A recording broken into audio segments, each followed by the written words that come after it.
ഇനി രാജ്യത്തെ മുൻനിര സ്വർണ്ണപ്പണയ NBFC ആയ മുത്തൂറ്റ് ഫിനാൻസ് പഠനത്തിൽ മികച്ച നിലവാരം കാഴ്ചവെക്കുന്ന കുട്ടികൾക്കുള്ള മുത്തൂറ്റ് എം ജോർജ് എക്സലൻസ് അവാർഡുകൾ വിതരണം ചെയ്തു.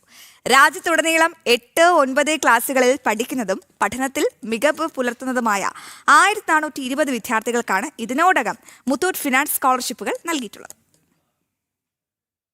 എറണാകുളം, ആലുവ വിദ്യാഭ്യാസ ജില്ലകളിലെ സർക്കാർ സ്കൂളുകളിൽ നിന്നുള്ള വിദ്യാർത്ഥികളെയാണ് 2025-26 വർഷത്തെ മുത്തൂറ്റ് എം ജോർജ് എക്സലൻസ് അവാർഡുകൾക്കായി തിരഞ്ഞെടുത്തത്. ഓരോ വിദ്യാർത്ഥിക്കും 3000 രൂപ ക്യാഷ് പ്രൈസും മെമന്റോയുമാണ് നൽകിയത്.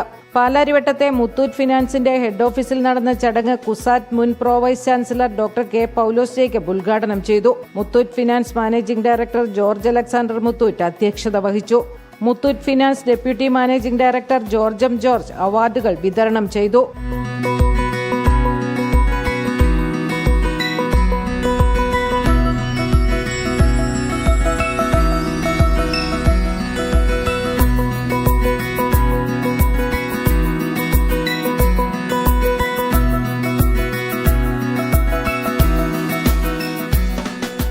കേരളത്തിനു പുറമെ ചെന്നൈ, മധുരൈ, മംഗലാപുരം, ബംഗളൂരു, ഹൈദരാബാദ്, മുംബൈ, ഗോവ, കൊൽക്കത്ത, ഡൽഹി എന്നീ നഗരങ്ങളിൽ ഇതിനകം പദ്ധതി നടപ്പാക്കിയിട്ടുണ്ട്. CSR പദ്ധതിയിൽ തങ്ങൾ ഏറ്റവും കൂടുതൽ ശ്രദ്ധ നൽകുന്നത് വിദ്യാഭ്യാസ ശാക്തീകരണത്തിനാണെന്ന് മുത്തൂറ്റ് ഫിനാൻസ് മാനേജിംഗ് ഡയറക്ടർ ജോർജ് അലക്സാണ്ടർ മുത്തൂറ്റ് പറഞ്ഞു. ജനം, കൊച്ചി.